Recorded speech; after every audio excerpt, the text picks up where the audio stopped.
Hey les fans de ciné, ici Critiqueur. Et ouais, nous voilà en pleine période de l'Euro. Les esprits s'échauffent, le cœur des supporters bat la chamade et on se retrouve à hurler à plein poumon devant notre écran. Est-ce que vous vous énervez souvent devant un match? Connaissez-vous par cœur le palmarès de votre équipe favorite? Vous aussi, vous seriez meilleur arbitre que celui qui se trouve sur le terrain? Au-delà de tout ça, est-ce que le foot peut être quelque chose de différent au cinéma?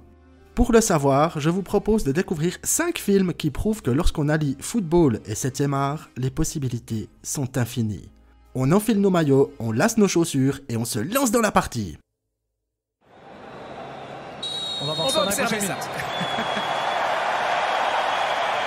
Allez, on va vivre ce match ensemble. En 5e position, nous retrouvons Didier d'Alain Chabat. Jean-Pierre, un agent de football, doit garder le chien d'une amie pendant que celle-ci part en voyage. Une nuit, le toutou prénommé Didier va inexplicablement se transformer en humain tout en gardant son comportement canin.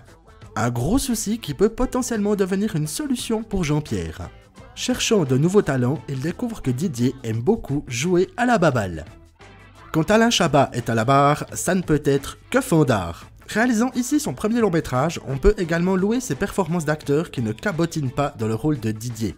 Il en va de même pour le regretté et génialissime Jean-Pierre Bacry. Et le foot dans tout ça. Même si le film ne déroule pas un nombre de scènes incroyables liées au sport en question, les sessions d'entraînement et le match final valent clairement le coup d'œil. Tout comme le reste du film, récompensé quand même d'un César.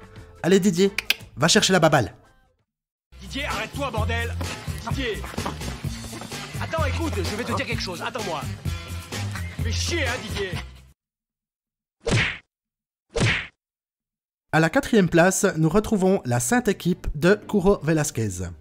Le père Salva, usant de méthodes peu orthodoxes pour aider les enfants en Afrique, se voit muté dans un monastère perdu dans la campagne espagnole. L'endroit va être prochainement vendu pour devenir un hôtel de luxe.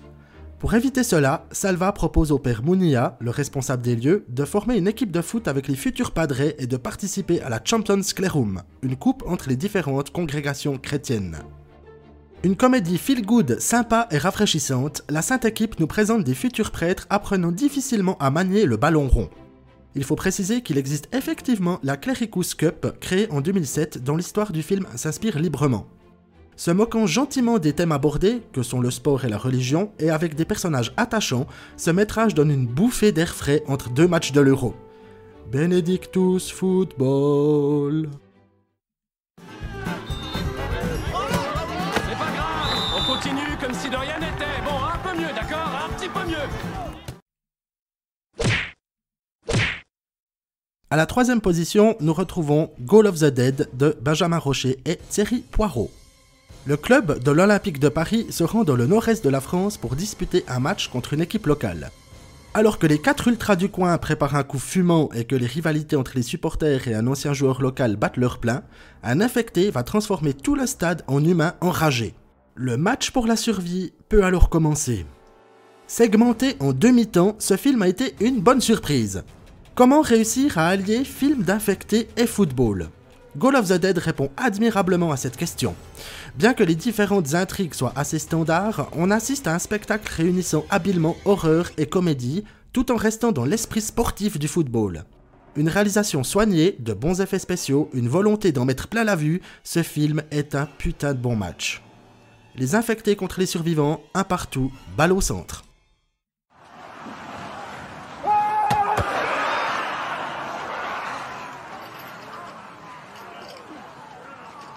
Qu'est-ce qu'ils ont, putain?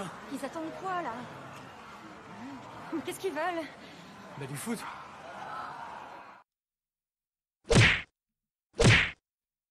À la 2e place, nous avons À nous la victoire de John Huston. En 1943, dans le camp de Gensdorf, les prisonniers se livrent à quelques parties de foot. Un major de la Wehrmacht propose à un ancien joueur, John Colby, de former une équipe et d'organiser un match opposant les prisonniers alliés à des soldats allemands. Finissant par accepter cette proposition, Colby se met donc à entraîner ses joueurs tout en planifiant leur évasion le jour du grand match. Film inspiré du métrage Demi-temps en enfer de Zoltán Fabry en 1961, À nous la victoire, ainsi que son prédécesseur, se base sur le match de la mort qui a eu lieu à Kiev le 9 août 1942, opposant le FK Start, regroupant plusieurs joueurs du Dynamo Kiev, à la Flaklev, composée de pilotes de la Luftwaffe. Le film se base donc sur un événement historique de la Seconde Guerre mondiale et nous propose une histoire bien troussée avec de bons acteurs, Michael Caine et Sylvester Stallone entre autres. Plusieurs joueurs professionnels sont également de la partie, comme Pelé, Kevin Beatties ou encore John Wark. Le match final est grandiose et ce métrage nous montre que le football, parfois, ça va bien plus loin qu'une simple victoire au score. Par contre, je ne mise pas sur la neutralité de l'arbitre suisse.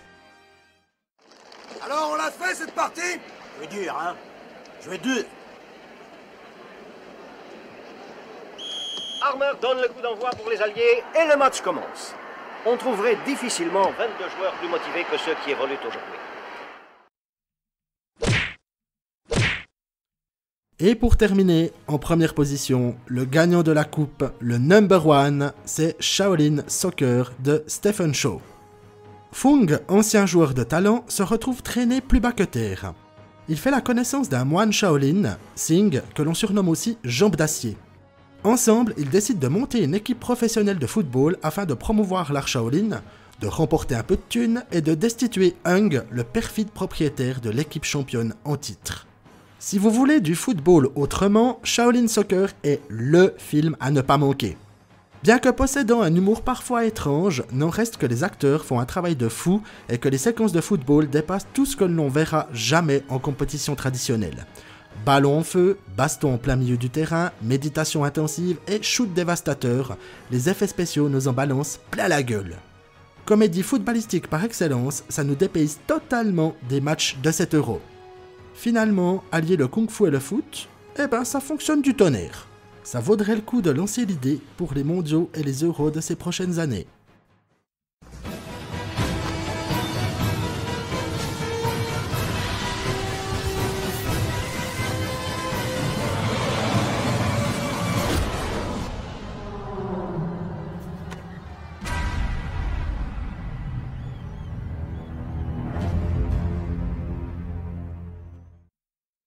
Et vous jouez au foot? Vous suivez assidûment tous les matchs à la télévision? Vous êtes plutôt au centre, gardien ou attaquant? Et surtout, connaissez-vous d'autres films qui nous montrent le football autrement? N'hésitez pas à me le siffler dans les commentaires, à tirer un penalty sur ce bon vieux pouce bleu et bien sûr à vous abonner pour être au courant des prochains matchs. Conseil de palmarès, pour décompresser durant le visionnage d'un match et afin d'éviter de fracasser votre télévision, sortez prendre l'air en écoutant La Ramène pas des Ragasonic, chanson présente dans le film Didier dont nous avons parlé juste avant. Perso, ça m'a évité d'avoir un budget écran trop conséquent pendant 7 €. Sur ce, fans de ciné et de foot, je vous laisse, c'était Critiqueur, en direct du canapé, en plein pendant 7 €. À très bientôt pour un nouvel épisode. Et évitez les cartons rouges. Bon, ben du coup, on va reprendre le match. Oui. Mais non! Mais putain, mais y'a péno là! Y'a péno! Mais putain, mais c'est pas vrai, mais putain. Mais c'est n'importe quoi, c'est chouette. Bon.